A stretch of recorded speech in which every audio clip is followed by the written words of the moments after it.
Cześć, witam Was w kolejnym odcinku vloga Captain Chocolate Cake. W tym tygodniu znowu u nas bardzo dużo się działo. Postanowiłam zamówić rybkę przez internet. Jest to perła łuska, czyli pearl scale. Dlaczego zdecydowałam się na taki krok? Tak jak mówiłam, dalej siedzimy, mamy kwarantannę, nie można za bardzo wychodzić. Sklepy nie sprzedają ryb, te, które sprzedają, no udało mi się upolować faktycznie orandę, natomiast nic innego ciekawego nie ma.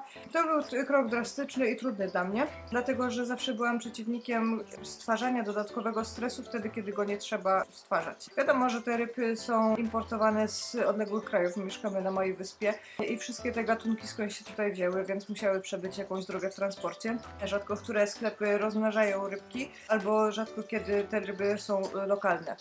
Zdecydowałam się właśnie na taki krok, żeby zamówić małą rybkę przez internet i miałam bardzo mieszane uczucia co do tego. Jednak historia kończy się happy endem, bo rybka, czyli ta perłołuska pearl scale przybyła w jednym kawałku. Natomiast jak się naoglądałam na różnych kanałach, głównie amerykańskich, to taka wysyłka jest robiona wieczorem, wieczorem ryba jest wysyłana i następnego dnia rano już jest dostarczona. Czyli ten czas, kiedy ryba pływa w worku, zamknięta jest ograniczony do 12 godzin. W naszym przypadku były to prawie 24 godziny, podczas których totalnie odchodziłam od zmysłów. Muszę się przyznać, że po prostu chodziłam od okna do okna. Problem polegał na tym, że tak jak wiecie, jesteśmy teraz zamknięci, państwo nie działa tak jak normalnie funkcjonuje, więc te firmy kurierskie, też kontakt z nimi był ograniczony. Nie odbierali telefonu, wysyłam maila, miałam numer do śledzenia przesyłki, natomiast on tam nie był zbyt często odświeżany, było tylko, że dotarła do naszego miasta, ale co dalej się z rybą dzieje, nie wiadomo. Więc czekałam właściwie już od 7 rano, bo myślałam, że to będzie właśnie tak jak w filmach, tak jak na innych amerykańskich kanałach, że przychodzi, o i robimy otwieranie ryby, cała zdrowa. Nie. Tak się nie okazało, czekałam do 16 prawie. W międzyczasie cały czas utrzymywałam kontakt z sklepem zoologicznym. Bardzo ich pozdrawiam za cierpliwość, dziękuję. No i okazało się, że ryba była bardzo dobrze przygotowana do transportu. Przyszła w wielkim styropianowym pojemniku. Była w dość sporym worku z dużą ilością wody i przede wszystkim tlenu, który jest dla niej tak bardzo ważny. I ten worek był zapakowany w dodatkowy worek, też z dużą ilością powietrza, który miał też prawdopodobnie chronić ją przed urazami. Przyszła paczka, jest godzina 15. W środku jest ryba. Mam nadzieję, że jest ok. Nasz marshmallow, nie wiem czym to mogę otworzyć, żeby nic mi się nie stało. Ręce mi się trzęsą. Mam nadzieję, że jest w całości.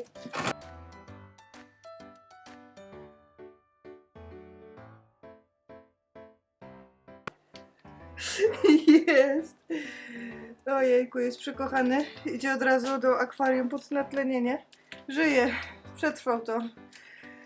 Ma na imię Marshmallow. Rybka przyszła zdrowa, odbywa kwarantannę.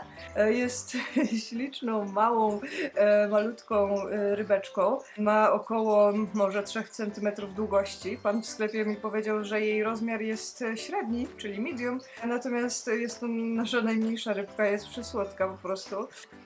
Ma na imię Marshmallow, czyli pianka i faktycznie jest taką malutką, słodką pianką do schrupania. Mam nadzieję, że niedługo będzie mogła być wpuszczona do głównego akwarium, co też rodzi pewne pytania. Po pierwsze, czy się tam odnajdzie jako taka maluteńka rybeczka, zwłaszcza, że oranda jest dosyć pokaźnych rozmiarów. Myślę, że te rybki są ogólnie usposobione dosyć pokojowo i z tym nie powinno być większego problemu, natomiast będę na pewno starała się monitorować, czy dostaje odpowiednią ilość pożywienia, czy coś dla niej właśnie zostaje. Póki co ma się dobrze. Właśnie, chciałam teraz powiedzieć o tym, jak należy wprowadzić taką rybkę i jak przeprowadzić kwarantannę. Albo może co ja zrobiłam. Jak wiadomo, w hobbystyce nie ma jedynej świętej drogi, chociaż każdy hobbysta pewnie powie, że tak jak on robi jest prawidłowo. Ja jestem bardziej flexible.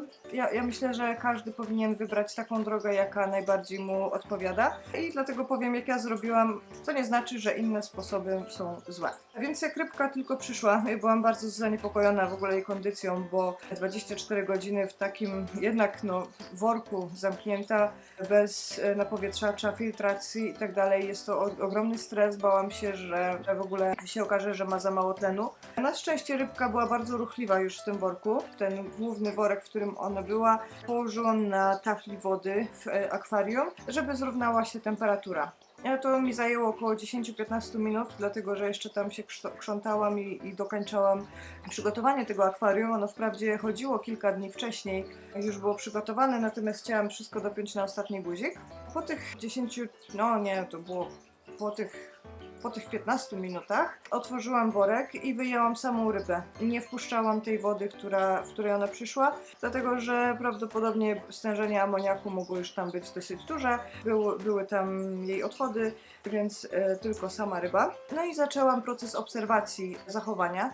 Na co zwracałam uwagę? Przede wszystkim na płetwy, czy są jakieś ewentualnie odbarwienia, czy są jakieś guzy, czy płetwa grzbietowa jest odpowiednio postawiona. Wiadomo, że jak leży na płasko, może to oznaczać jakiś problem. Co jeszcze? Sprawdzałam, jak pływa, czy w ogóle pływa, ale tak, okazało się, że jest bardzo żywy i zainteresowany akwarium. Wprawdzie pływał głównie po dnie przez pierwsze 2-3 godziny, ale to prawdopodobnie wynikało ze stresu. Później zaczął wypływać i pływać już właściwie po całej powierzchni akwarium. Takim łomaczem lodów zazwyczaj i przełamywaczem stresu u złotych rybek jest jedzenie i dlatego też po jakichś 2-3 godzinach postanowiłam go nakarmić i byłam bardzo szczęśliwa, że zjadł. Nawet tego samego dnia był u nas dzień groszku, więc dostał też maluteńkie kawałki groszku i też mu bardzo smakował. Co więcej, popatrzyłam też, czy się nie ociera o różne przedmioty, bo taką plagą akwarystów jest to, że ryby mogą przyjść z różnymi rodzajami pasożytów na gapę,